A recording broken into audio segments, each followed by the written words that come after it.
Boa noite, meu nome é Thiago, sou médico e professor da Faculdade de Medicina de Petrópolis, tanto na disciplina de Semiologia quanto no internato de Clínica Médica. E nos próximos slides, o objetivo vai ser a nossa discussão sobre doença renal crônica, com enfoque prioritariamente na abordagem de um doente que se apresente para você com doença renal crônica, ou seja, no exame laboratorial, você encontra um paciente que tem uma alteração da creatinina ou que tem algum sinal de lesão renal. Como é que eu defino? Como é que eu vou classificar ele em estágios? Quais são as principais etiologias e, sobretudo, quais são as principais complicações que aquela doença renal crônica pode levar ao paciente, mesmo de forma óligo ou até mesmo assintomática. Falando de uma forma mais objetiva, vamos passar pela definição de doença renal crônica, discutir um pouco sobre as formas de cálculo da taxa de filtração glomerular, discutir os estágios, tanto do ponto de vista da presença da albuminúria quanto da taxa de filtração glomerular, compreender as principais etiologias, incluindo um pouco do mecanismo fisiopatológico, ou seja, a área de lesão, a forma como aquela determinada doença acomete o rim, e que pistas na história do paciente podem existir para permitir que uma avaliação etiológica seja feita de forma adequada, sem que sejam exames a mais ou a menos. Se estender um pouco mais em complicações, sobretudo nas complicações dos pacientes renais crônicos no estágio 3A, 3B, 4, quando muitas vezes o paciente não apresenta nenhum sintoma e a única alteração relevante nos exames de rotina é efetivamente o aumento da creatinina. E as linhas gerais do manejo, ou seja, aquelas linhas que transcendem o manejo específico da doença de base que levou à doença renal crônica.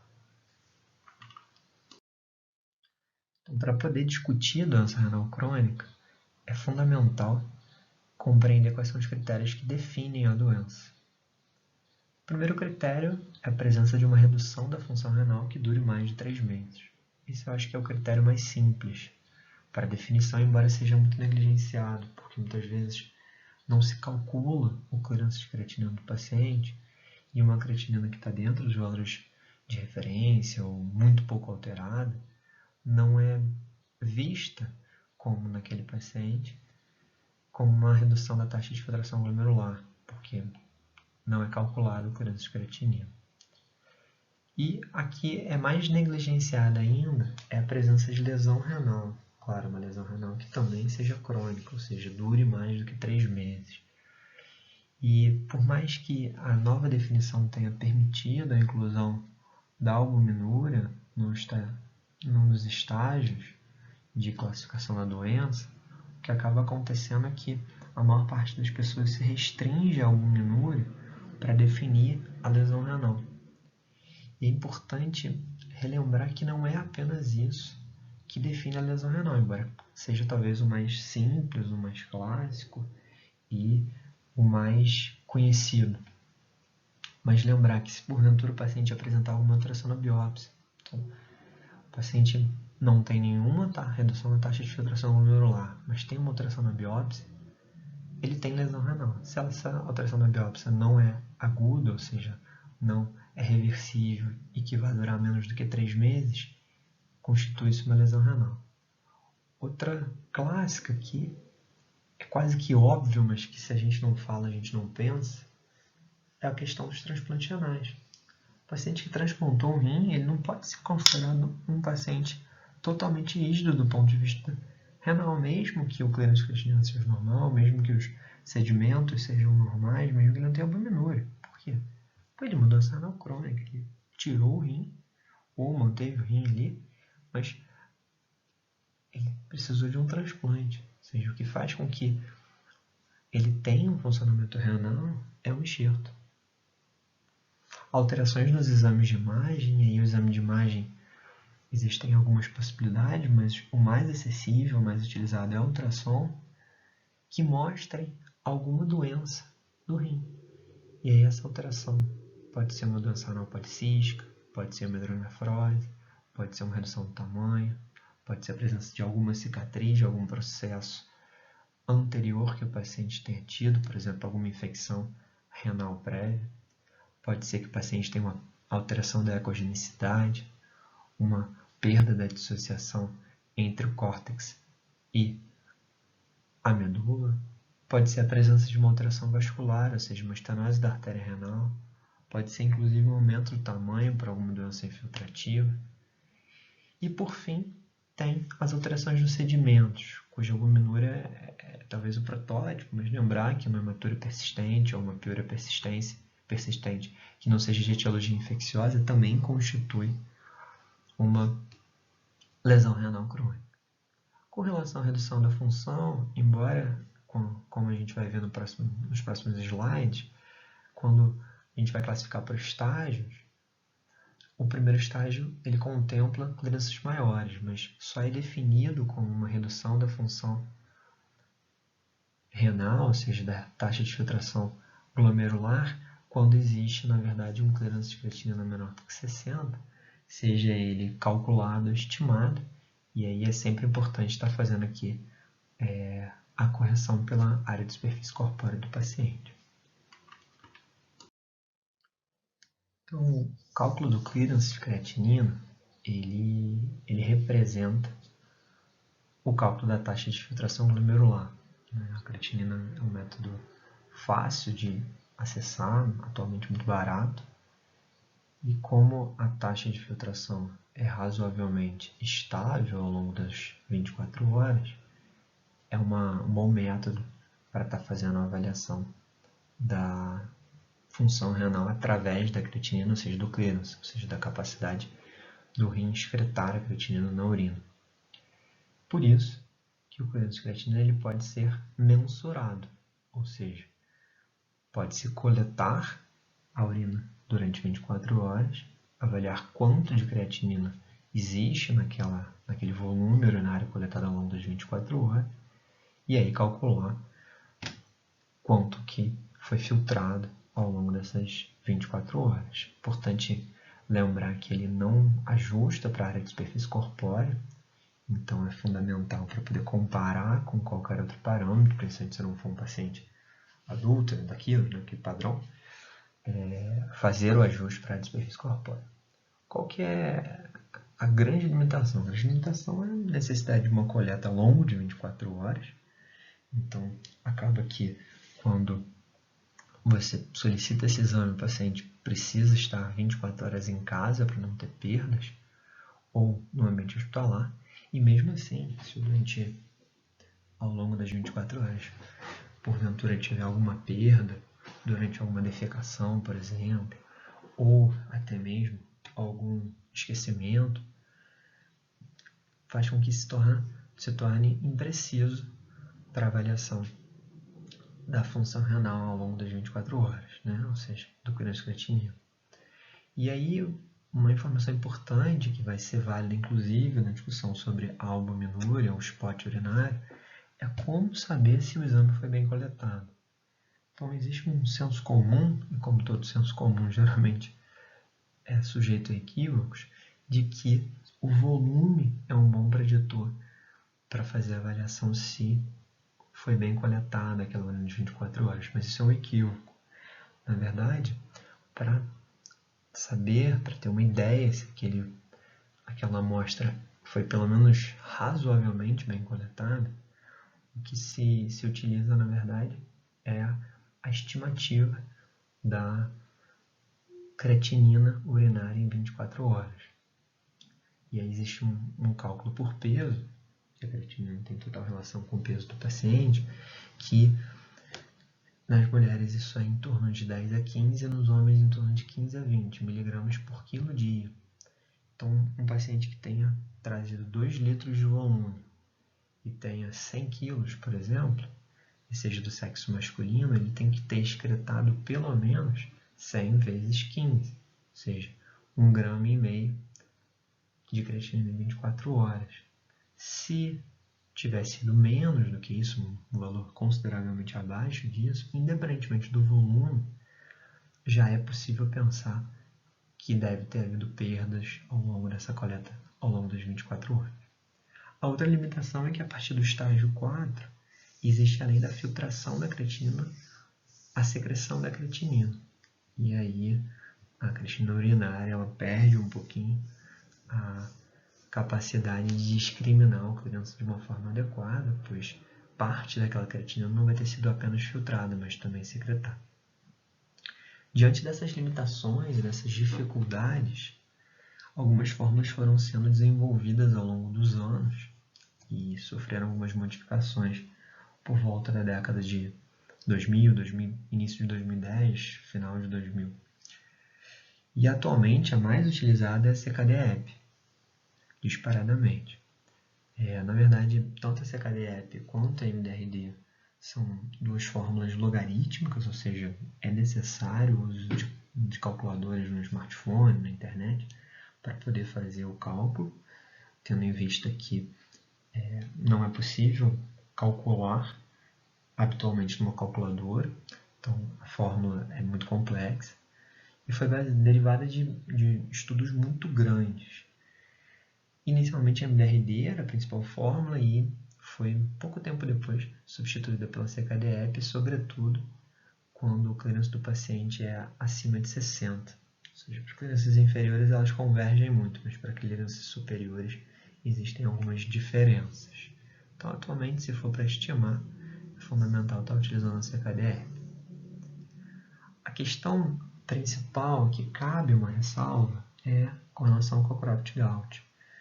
Ela, na verdade, era a fórmula mais utilizada para o cálculo do clearance estimado, né, de creatinina.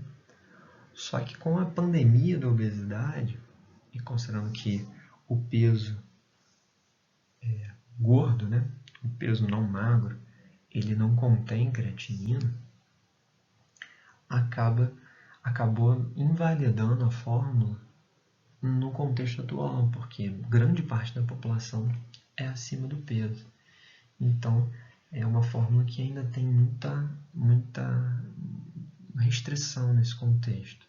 Para pacientes que estejam dentro do peso, ideal para a idade, etc., é uma fórmula que não foge muito do correto e que foi utilizada por muitos anos.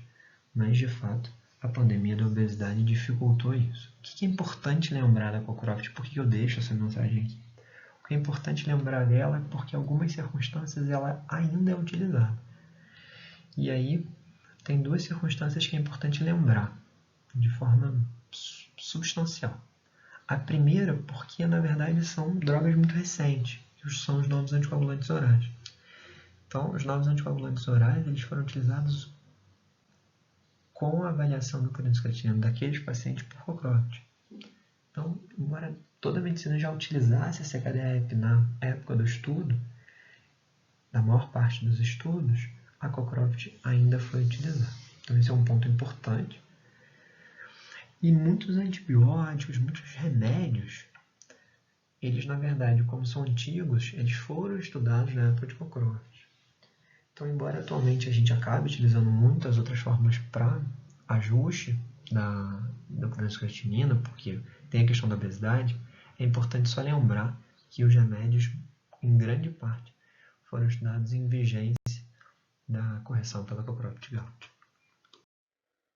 Então, com relação aos estágios, né, que definem a doença renal crônica, ou seja, uma vez estabelecida a doença renal crônica, como é que eu vou classificá-la em estágios?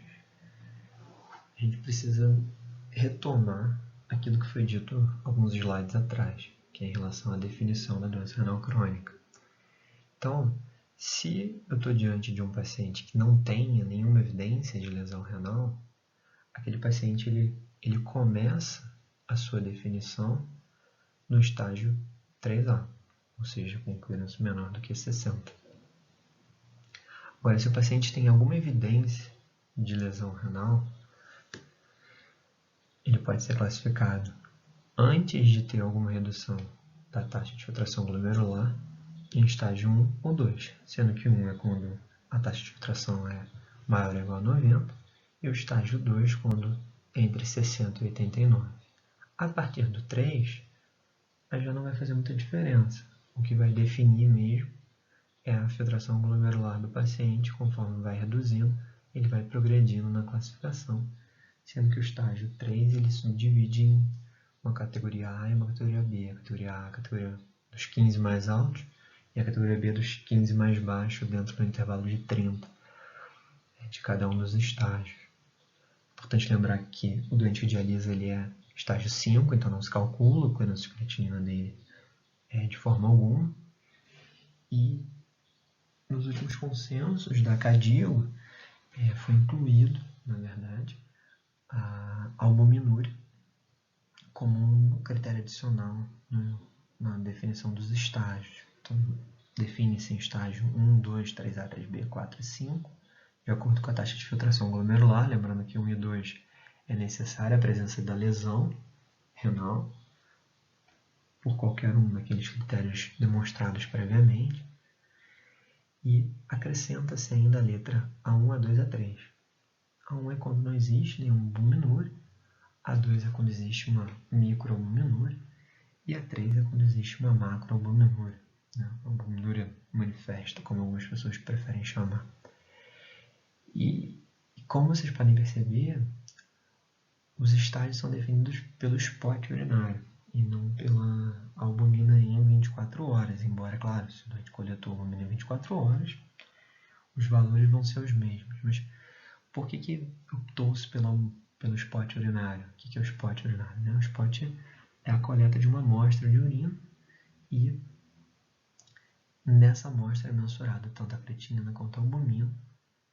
Faz-se uma relação entre as duas para definir se a albumina urinária, albuminúria, é maior ou menor do que 30-300 ou mais 300 miligramas de albumina por grama de creatinina.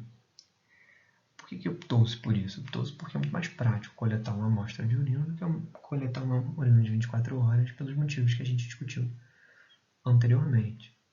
E qual é a lógica de poder fazer dessa forma? A lógica é porque, na verdade, sabe-se que a filtração ela é estável ao longo de 24 horas, como também já discutimos anteriormente, assim como a excreção da albumina na urina. Então não existe uma oscilação relevante. Dessa forma, se eu tiver uma amostra de urina e tiver a creatinina e a albumina ali, eu posso fazer uma regra de 3. Se em tanto de creatinina eu tenho tanto de albumina, na creatinina esperada em 24 horas eu vou ter tanto de albumina. Por isso que é por grama de creatinina. Por que é por grama de creatinina?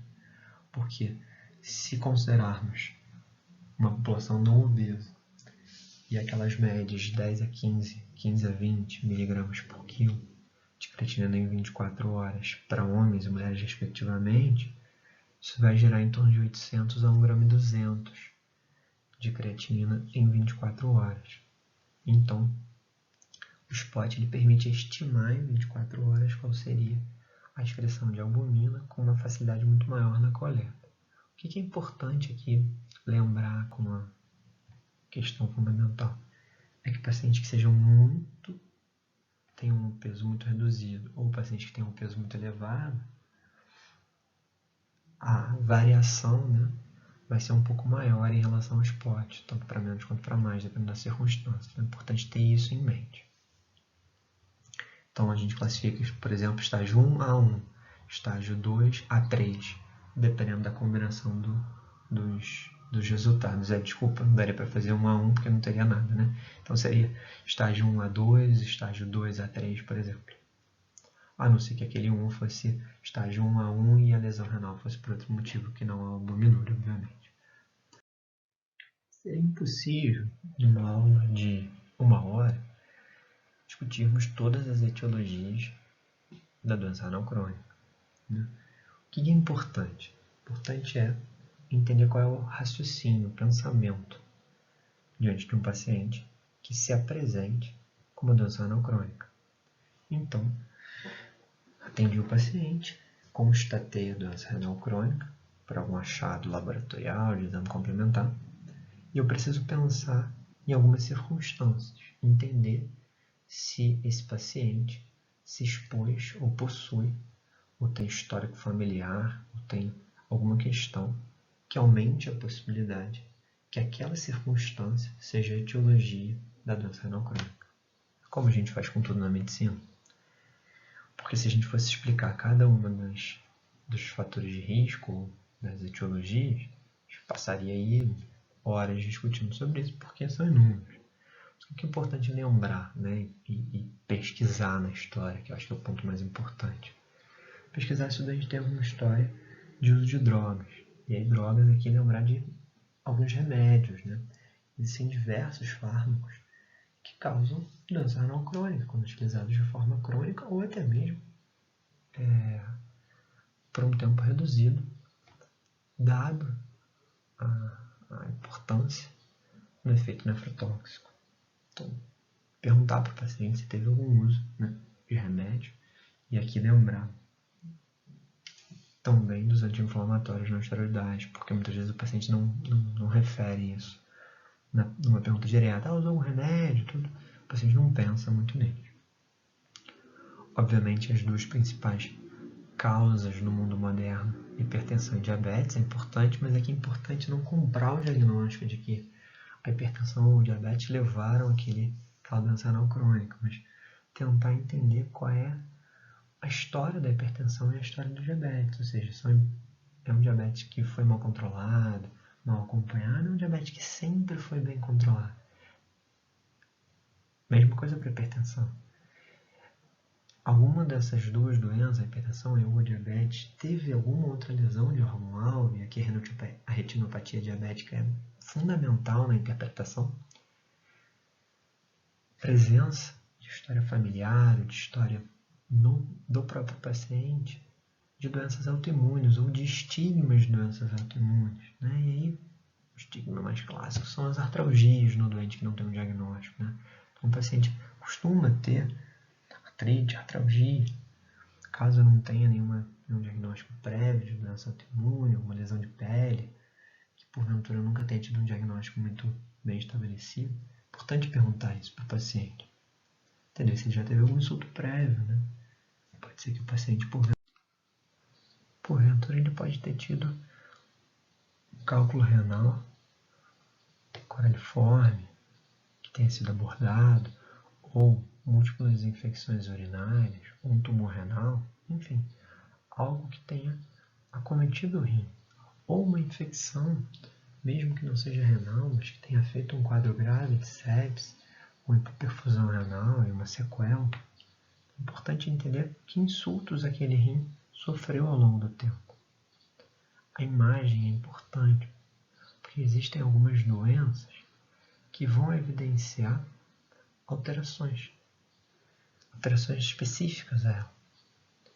Então, se é um rim de tamanho normal, como a Cristina sabidamente, cronicamente aumentado, algumas causas se fazem. Por exemplo, diabetes é frequente, esclerodermia, mieloma múltiplo, processos obstrutivos, doença renal policística, amiloidose, trombose de veia renal. Então, existem algumas doenças que fazem a gente pensar num rim de tamanho normal, numa doença renal crônica. Então, o complemento da imagem ajuda bastante nessa avaliação. E, por último, a velocidade de evolução.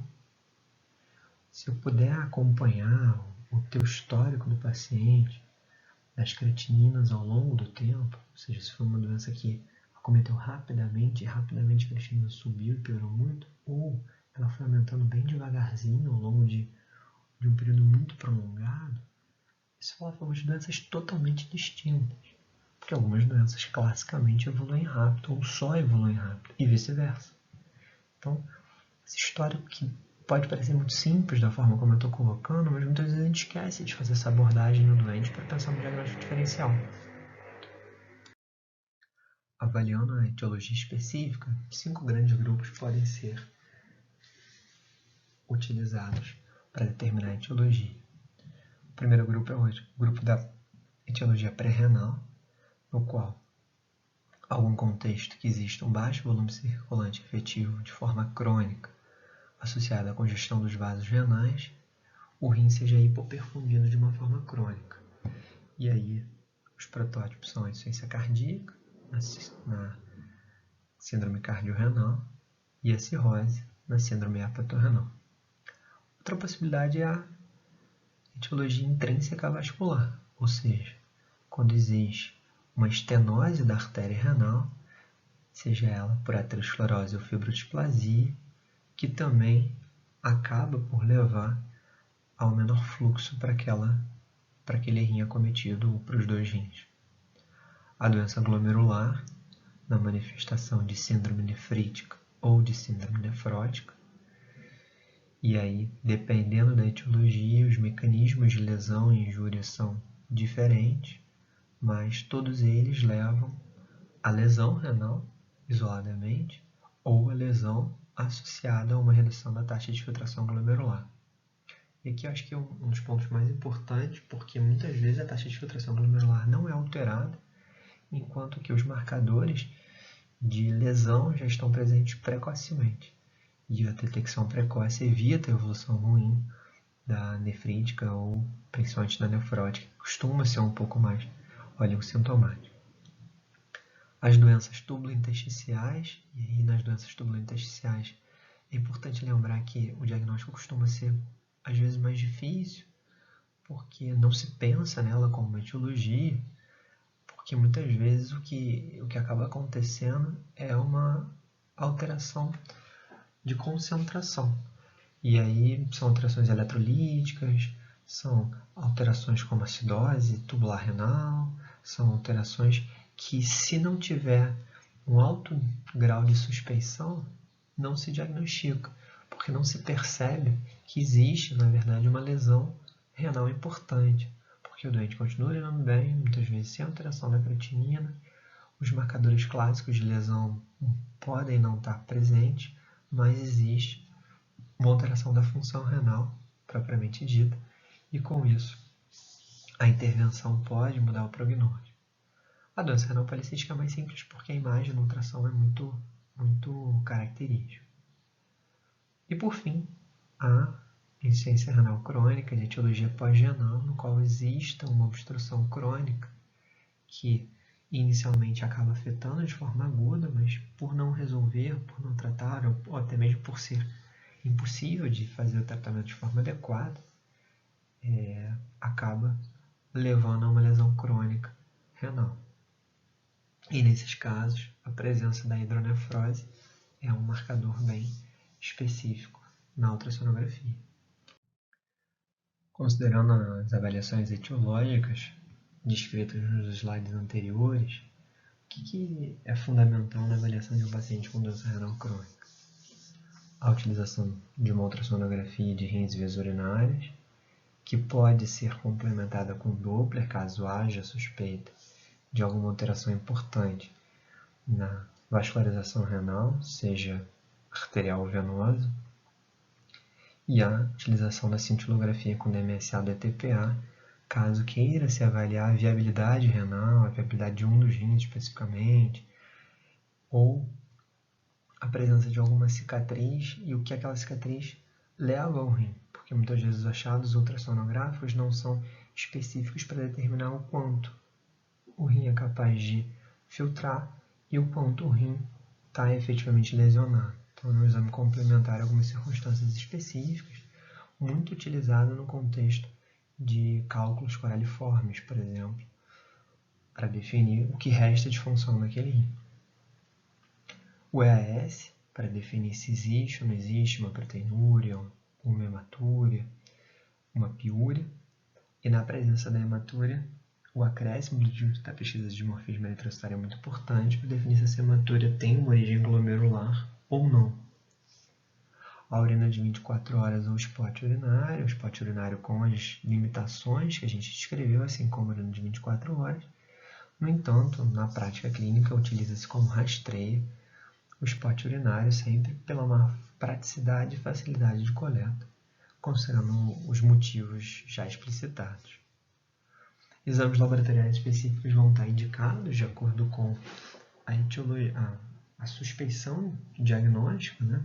Então, dependendo da etiologia que se avente, principalmente no contexto de uma síndrome nefrítica ou de uma síndrome nefrótica, alguns exames complementares, principalmente na avaliação de colagenose, lúpus sendo a principal, e de vasculite, se torna extremamente importante, assim como a avaliação de algumas sorologias virais, como hepatite B, hepatite C e HIV.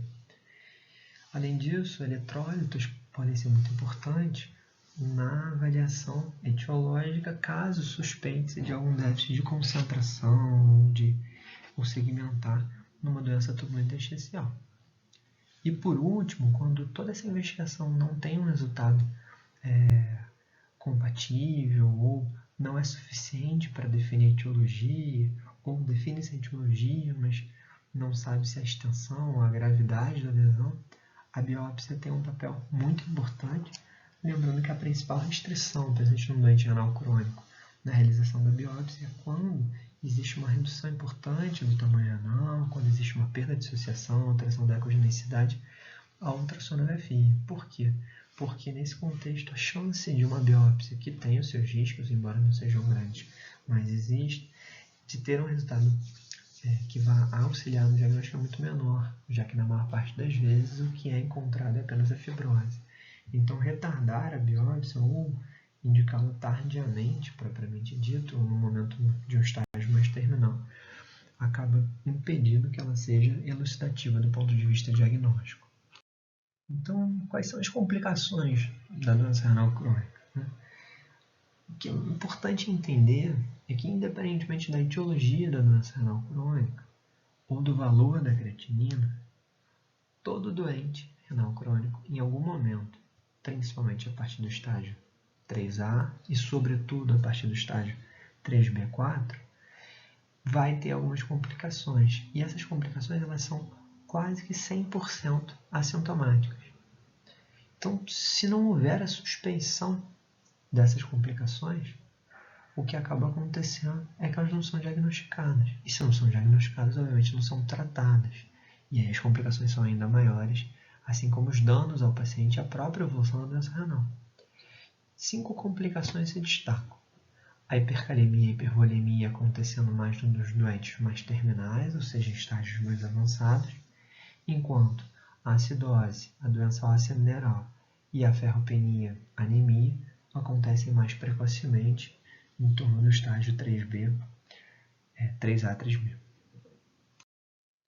Então, individualizando cada uma das complicações e compreendendo como que devemos tratá-la, espera-se que vocês passem a encarar diferente um doente renal crônico, ou seja, principalmente aqueles que têm uma redução da taxa de filtração glomerular, que lembrem-se que outros exames são importantes além de bioquímica básica, que costuma ser sódio, que na doença renal crônica pouco altera, potássio e creatinina. Então lembrar que existem outros exames. Então vamos lá.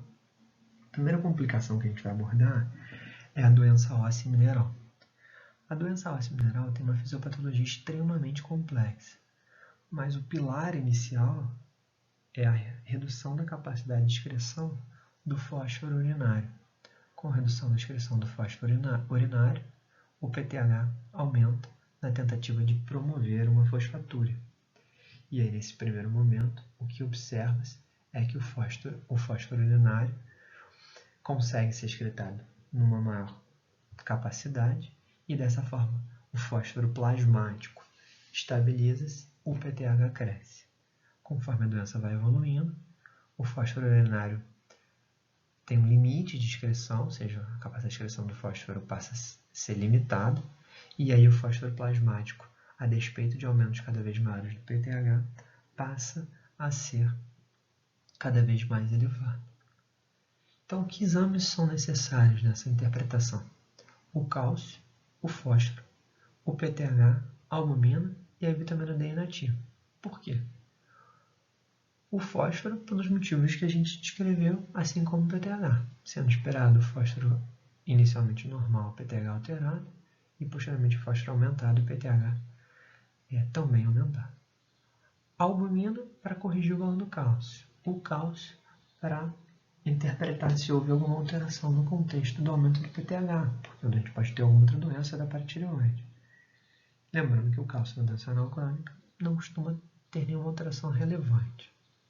E por último, a vitamina D inativa, porque nada tem a ver com a deficiência da segunda hidroxilação da vitamina D, mas sim porque a principal causa de hiperparia secundária é a deficiência de vitamina D. Então, se porventura é dosado o PTH e esse se encontra elevado, o fósforo normal, não há como saber se o PTH está aumentado porque ele está numa fase que ele está conseguindo excretar o fósforo de forma adequada e por isso o fósforo está normal, ou se porque ele tem uma deficiência de vitamina D e por isso o PTH aumentou. Então, a vitamina D tem esse objetivo. E aí, obviamente, se tiver uma deficiência de vitamina D, essa deficiência deve ser tratada para poder ter uma interpretação mais adequada do PTH. Como é que a gente trata isso? O tratamento tem que envolver um nutricionista. Para quê? Para uma dieta adequada que diminua a possibilidade do doente aumentar o fósforo plasmático às custas da dieta. E principalmente quando o paciente não tem uma resposta a essa dieta inicial, um quelante de fósforo. Esse quelante de fósforo pode ser o carbonato de cálcio, inicialmente, caso os níveis plasmáticos de cálcio sejam normais, e principalmente se o paciente não estiver fazendo reposição de vitamina D, porque a reposição de vitamina D aumenta a possibilidade de uma hipercalcemia, caso o quelante seja à base de cálcio, e posteriormente, caso não haja uma resposta do quelante de fósforo à base de cálcio, o sevelamer, que é o principal indicado na doença renal crônica dialítica. E o objetivo principal é guiar pelo cálcio e fósforo, ou seja, evitando a hipercalcemia e normalizando os níveis plasmáticos de fósforo, para que o produto, ou seja, o produto do cálcio pelo fósforo, não exceda 55, que seria o limite superior de cada um.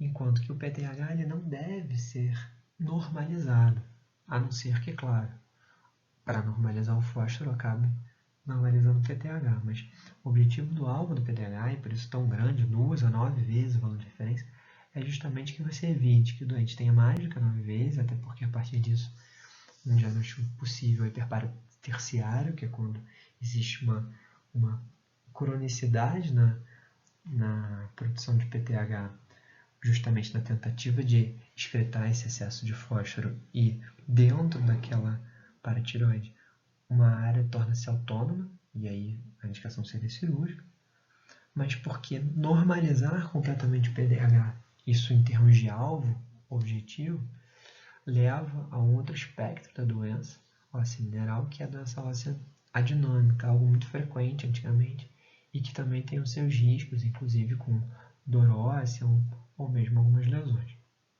Então o objetivo do PTH é manter ainda elevado, mas sem estar em nenhum valor muito excessivo, e principalmente normalizar o fósforo, guiando com o quelante à base ou não de cálcio. Sempre com a dieta. Se o objetivo é quelar o fósforo da dieta, tem que ser durante as refeições. Outra complicação é a ferropenia/anemia. Por que ferropenia aqui e não só anemia? Porque, na verdade, na fisiopatologia, existe uma redução importante da produção de eritropoetina, é claro, e também da meia-vida das hemácias, mas os pacientes renais crônicos eles têm uma deficiência de ferro, que pode ser absoluta pelos baixos de sangramento, os pacientes que dialisam pelo procedimento da diálise, se for hemodiálise, pela alta coleta de sangue que esses pacientes muitas vezes precisam fazer, mas também por uma deficiência relativa de ferro, ou seja, o ferro está ali, mas não consegue ser mobilizado para a formação dos eritrócitos. Então, como é que é a ideia da reposição? Eu preciso dosar a hemoglobina para saber se existe ou não existe anemia, obviamente, e dosar também IST e ferritina. É claro que B12, ácido fólico, também estão indicados, principalmente se o VCM estiver elevado, e é possível uma carência multifatorial. No entanto, a principal alteração é quando é uma deficiência de ferro concomitante nessas duas possibilidades. E aí, como é que é a interpretação? Considerando que a doença renal crônica é uma doença inflamatória, e a ferritina é uma proteína inflamatória produzida pelo fígado também, e não só indica a reserva de ferro, Os cortes da ferritina são cortes mais elevados em relação ao que habitualmente utilizamos na propedêutica de uma anemia ferropriva, e também pela questão da insuficiência relativa, da deficiência relativa de ferro. Então, a reposição de ferro ela vai ser guiada pelo quê? Pelos níveis de hemoglobina, IST e ferritina.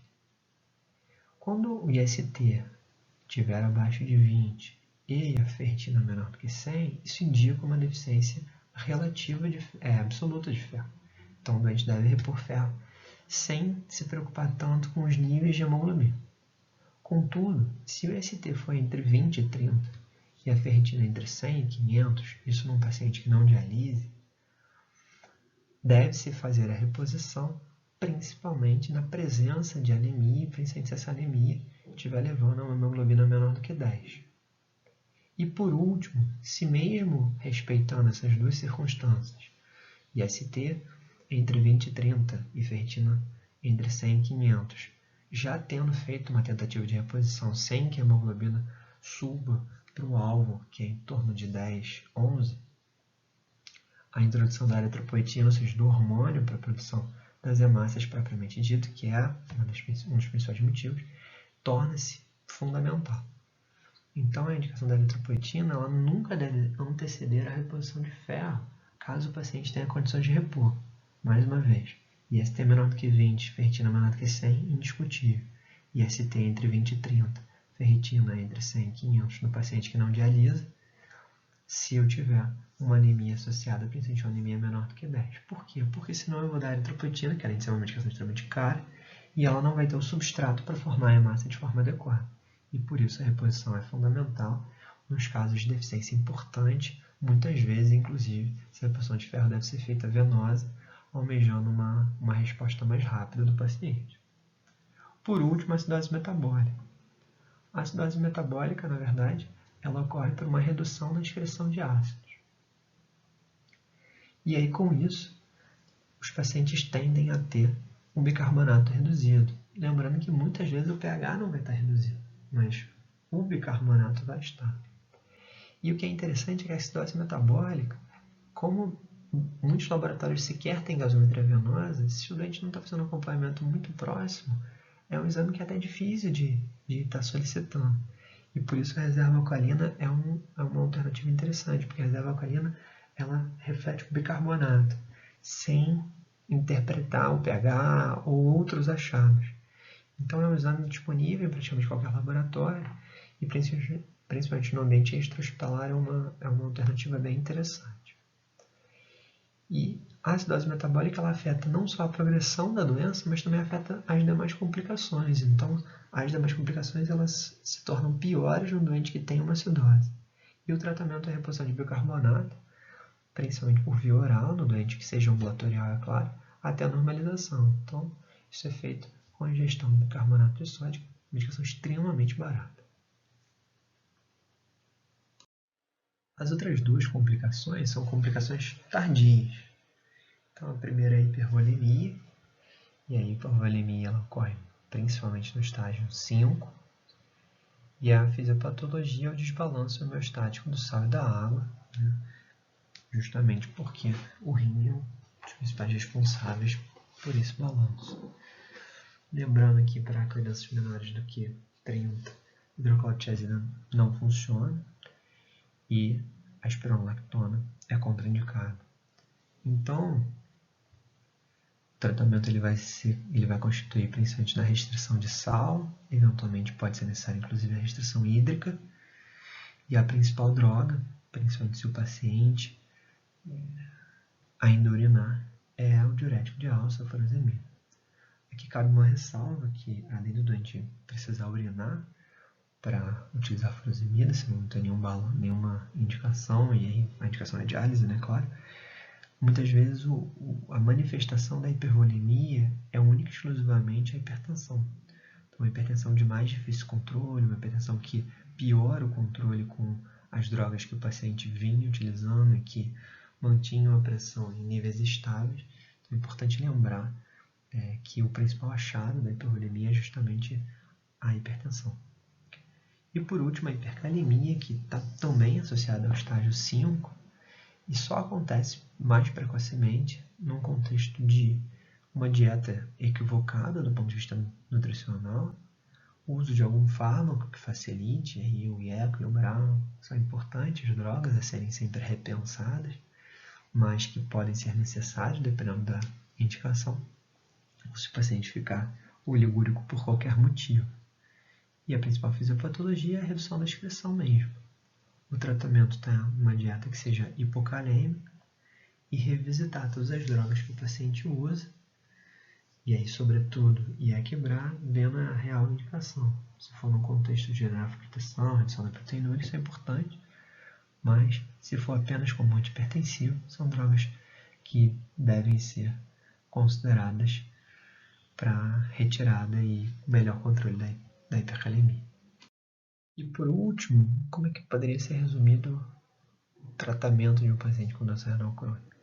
Além, obviamente, de controlar todos os fatores de risco que aquele paciente possui para a doença renal crônica e tratar as doenças que o paciente possui que levaram à doença renal crônica, e aí pode ser que seja um imunossupressor, pode ser que seja um antihipertensivo, pode ser que seja um antidiabético, eu preciso lembrar de algumas linhas gerais no tratamento. Então, começando a correção da acidose, como já foi descrita, então normalizar o bicarbonato, a correção da anemia e da ferropenia, priorizando sempre a reposição de ferro quando viável antes da reposição de eritropoetina, a correção do distúrbio causado pela doença ósseo-mineral, ou seja, o quelante de fósforo e a dieta, na presença da hipervolemia, corrigir a hipervolemia, e aí utilizando principalmente a furosemida como droga pelo momento que ela vem a acontecer. Sempre que o paciente tiver proteinúria, independentemente do estágio, é fundamental a redução dessa proteinúria. Então, mesmo no paciente normotenso, utilizar a maior dose possível e tolerada do IECA ou do BRA é de suma importância. E caso o paciente tenha diabetes, o uso dos inibidores de SGLT2 já mostrou uma importante redução da progressão da doença renal crônica e também está indicado, mesmo que a glicada já esteja no alvo com os demais tratamentos que o paciente já venha a fazer previamente. Lembrar sempre da doença de base, como já explicitado, e tratar ao máximo, atentar a cada remédio que vai ser prescrito para o paciente, se aquele remédio realmente é relevante e, caso seja relevante, mais um remédio seja nefrotóxico, se existe alguma droga alternativa que não seja nefrotóxica, porque às vezes basta um insulto pequeno num doente que já não tem um rim funcionando bem, para que a doença agudize e até mesmo evolua por uma terapia renal substitutiva. Rever todas as medicações que o paciente usa, principalmente quando o paciente entra no estágio 4, para definir se tem alguma droga que é contraindicada naquele momento, se alguma droga que anteriormente deveria ser utilizada numa dose, agora deve ser utilizada em outra dose. E sempre recalcular o clearance de creatinina, mesmo em pequenas alterações, porque nessas alterações, muitas vezes, o paciente passa a ter indicação ou contraindicação alguma das drogas que ele usa ou que você se dispõe a prescrever para o paciente. E por último, referenciar e preparar esse paciente para a diálise de forma antecipada. Os principais guidelines recomendam que a partir do estágio 4, pacientes renais crônicos devem ser acompanhados por um especialista num centro de especialidade que tenha acesso à possibilidade de preparo do paciente. Explicar para o paciente que pode ser que ele evolua com a necessidade. Discutir a possibilidade da diálise peritoneal e não apenas da hemodiálise, as vantagens que a diálise peritoneal possui em termos de qualidade de vida para o paciente, muitas vezes, e de acordo com o que for mais adequado ao paciente, definir junto a ele a preparação para esse processo. Mesmo que essa preparação ocorra 1, 2, 3 anos antes do momento da diálise, para que quando o momento da diálise chegue, seja o mais tranquilo possível, sem a necessidade de nenhum procedimento de emergência, sem a necessidade do paciente ser referenciado para um hospital, para ser internado, para poder fazer algum procedimento de forma emergencial, sem expor o doente aos riscos dos métodos transitórios para um acesso para a diálise, como por exemplo um cateter venoso central, que muitas vezes, quando complicam, impedem que o doente, inclusive, tenha fístula em todo aquele membro. E por isso, às vezes, o doente perde anos de diálise, porque ele poderia ter uma fístula mais distal, depois uma mais proximal e assim sucessivamente, mas faz uma trombose proximal e impossibilita essa alternativa. Então, definir isso para que tudo que possa ser feito seja adequado e a diálise seja quase que uma evolução natural, caso ela venha a acontecer. Que o doente praticamente saiba que mês que vem ele vai começar a dialisar. Isso dá qualidade de vida ao doente, tranquilidade, ele compreende o processo e diminui o risco de complicações, além, obviamente, de reduzir substancialmente os custos envolvidos no sistema de saúde.